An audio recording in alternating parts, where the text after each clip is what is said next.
Well, hey, it's Nat. I decided to do Christmas cookies for the rest of the month. I got this book from Better Home and Gardens. We're going to make eggnog thumbprint cookies. You can't read the recipe, but I'll tell you as we go. You're going to start with 3/4 cups of butter. Hold on to that 1/4. It's half a cup of sugar. And then we're going to, of course, do the creaming method.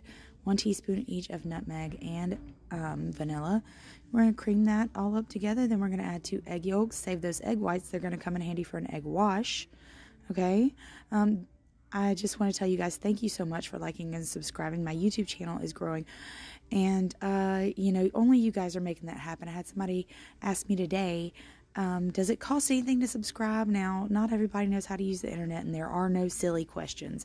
So no, it don't cost anything to subscribe. You just go to YouTube and hit a button. That's it. I'm trying to get to 500 subscribers. I know I just started in November, and that's a big task, but you guys can make that happen. You can make this girl's Christmas, because once I get to 500 subscribers, I can start making money. And I've been a master baker for a long time, and all I really want to do is make money doing this.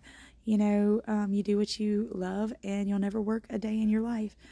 Now you're just going to scoop them, and you're going to coat them in that egg wash. And then as you're rolling them in those pecans, make sure you're kind of pressing them, not light.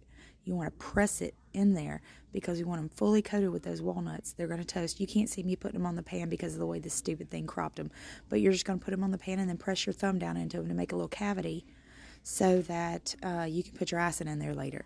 So here I am filling up the sheet. It says it makes 40. Here we are making the icing. I put some eggnog in there, some butter, and about a cup of powdered sugar. And then when you're done with that, you're going to put it in your piping bag, and you're going to pipe it into the little thumbprint cookies. Oh, I forgot to adjust the light on this one. They were really good, a 1-bite cookie, and the teachers all loved them. All right, like and subscribe. I hope to see you on my channel soon. Love you, bye.